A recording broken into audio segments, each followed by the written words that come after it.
Hi అండి, అందరూ బాగున్నారా? నేను మీ రమ్యని. ఈరోజు నేను అవిసె గింజల గురించి చెప్తాను. ఈ అవిసె గింజలలో విటమిన్స్, ఖనిజాలు, మాంసకృతులు ఎక్కువగా లభిస్తాయండి. మెయిన్ ఏంటంటే ఆడవాళ్ళలో వచ్చే మెన్సెస్ ప్రాబ్లమ్స్, హెయిర్ ఫాల్స్ ఈ అవిసె గింజలు తీసుకోవడం వల్ల అవన్నీ నివారించవచ్చు.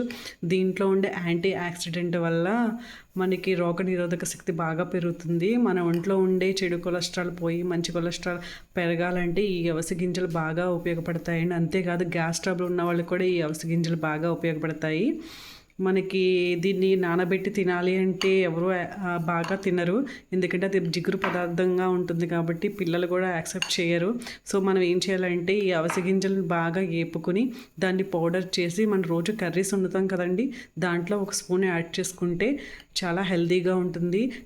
మెయిన్ హెయిర్ ఫాల్ ఉన్న వాళ్ళు ఇలా తినడం వల్ల బాగా హెయిర్ బాగా గ్రోత్ అవుతుంది.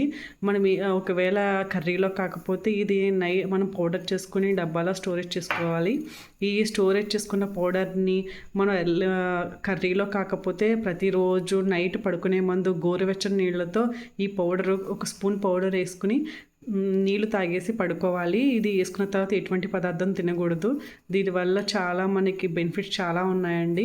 ఈ ప్రతిరోజు ప్రతి ఒక్కరు ఈ అవిసె గింజలు ఫుడ్లో యాడ్ చేసుకుంటే చాలా హెల్తీగా ఉంటారు. బాయ్ అండి.